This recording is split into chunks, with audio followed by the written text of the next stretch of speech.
નમસ્કાર મિત્રો, ચાલો ફરી એક નવા દાખલા સાથે બોર્ડની એક્ઝામમાં 80 માંથી 80 આજ તો મેક્સિમમ માર્ક લાવવા માટે ફરી એક નવો અઘરો દાખલો આપણે જોઈએ છીએ જે સંભાવનાનો છે. તો ચાલો આપણે જોઈએ. જો p of a જેમ p of a પ્રાઇમ બરાબર 2:7 હોય તો p of a પ્રાઇમ શું આવો છે. તો ચાલો આપણે જોઈએ. તો કે આપણે જેમ છે છેદમાં લઈ લે p of a છેદમાં p of a પ્રાઇમ. તો અહીંયા પાસે 2/7 થશે બરાબર છે.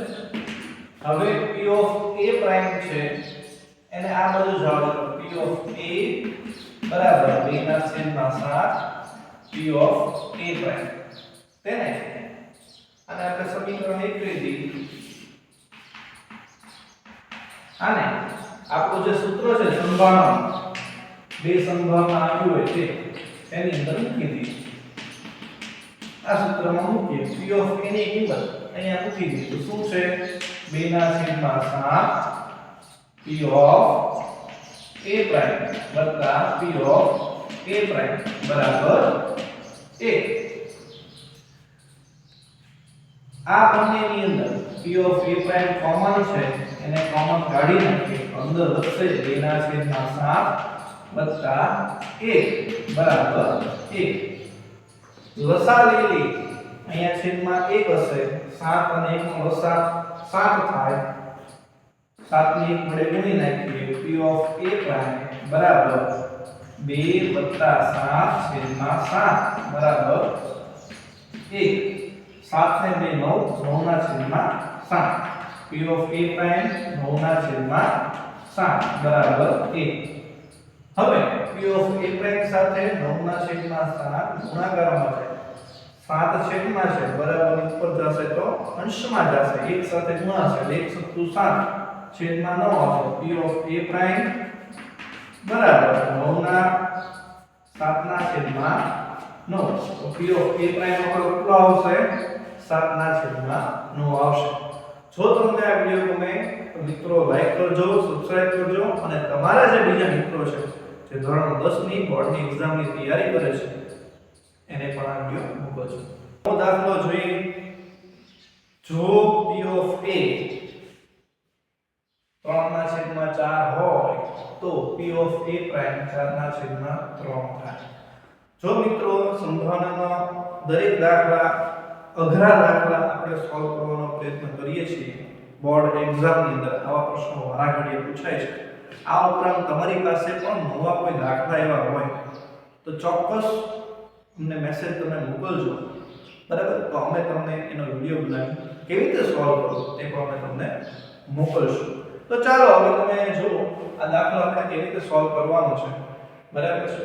તો આની અંદર જો p of a બરાબર 3/4 હોય તો p of a પ્રાઇમ 4/3 થાય. તો આપણું સૂત્ર છે સંભાવના p of a વત્તા p of a નહીં બરાબર 1. p of a ની જગ્યાએ આપણે 3/4 લખીને p of a પ્રાઇમ બરાબર 1 લખશું. p of a પ્રાઇમ શોધવાનું છે. 3/4 ને બરાબર ની સાઈડ મોકલી દઈએ એટલે માઈનસ થશે. p of a પ્રાઇમ બરાબર 1 - 3/4 p of a પ્રાઇમ આના છેદમાં કાઈ નથી 1 લેશું. 1 અને 4 નો લસા 4 થાય. 4 * 1 = 3/1 4 માંથી છેદમાં 4 માંથી 3 ગયા એટલે કેટલા વધ્યા 1 1/4. p of a પ્રાઇમ સાચામાં થાય 1/4. એને કીધું છે 4 માંથી 3 થાય. સાચું છે ખોટું? તો આ ખોટું છે બરાબર. સાચું શું થાય 1/4 થાય. જો તમને અમારો વિડિયો ગમે તો લાઈક કરજો, સબસ્ક્રાઇબ કરજો અને તમારા જે બીજા મિત્રો છે જે ધોરણ 10 માં નજીકના દિવસોમાં બોર્ડની એક્ઝામ દેવાના છે એને પણ આ વિડિયો જરૂર ને જરૂર શેર કરજો. ચાલો મિત્રો આપણે દાખલા નંબર બીજો જોઈએ. તો આપણી પાસે રકમ છે જો 5 p of a બરાબર 3 p of a પ્રાઇમ હોય તો p of a પ્રાઇમ બરાબર શોધો. 3 ઓપ્શન છે 5/3 3/8 અને 5/8. તો ચાલો આપણે જોઈએ. તો આપણે લખીએ 5 p of a બરાબર 3 p of a પ્રાઇમ. બરાબર છે. હવે આ p of a પ્રાઇમ જે છે એ 3 સાથે ગુણાકારમાં છે, એને આના છેદમાં વધી એટલે ભાગાકારમાં આવશે. અને 5 p of a પ્રાઇમ માં 5 ગુણાકારમાં છે, એને બરાબરની આ સાઈડ જવા દઈએ એટલે 3 ના છેદમાં આવશે. તો આપણે કરીએ p of a પ્રાઇમ બરાબર 3 ના છેદમાં 5 આમ થશે. p of a આપણે શોધવું હોય તો p of a પ્રાઇમ ને આ બાજુ જવા દઈએ તો p of a બરાબર 3 ના છેદમાં 5 p of a પ્રાઇમ. આ જે આપણને મળ્યું એને આપણે સમીકરણ 1 કહી દઈએ. તેનું આપણે સંભાવનાનું સૂત્ર છે p of a વત્તા p of a પ્રાઇમ બરાબર 1 માં આપણે મૂકીએ. તો p of a ની વેલ્યુ છે એ આ સમીકરણ જે આપણું સૂત્ર છે તેમાં આપણે મૂકી દઈએ તો એ મળશે 3 ના છેદમાં 5 p of a પ્રાઇમ વત્તા p of a પ્રાઇમ બરાબર 1. અહીંયા p of a પ્રાઇમ અને p of a પ્રાઇમ બંને સમાન છે એટલે કોમન કાઢી લઈએ તો આપણું કોમન નીકળશે p of a પ્રાઇમ કાઉન્સમાં 3 ના છેદમાં 5 વત્તા 1 બરાબર 1. અહીંયા લસા લેશું, લસા આપણો 5 આવશે.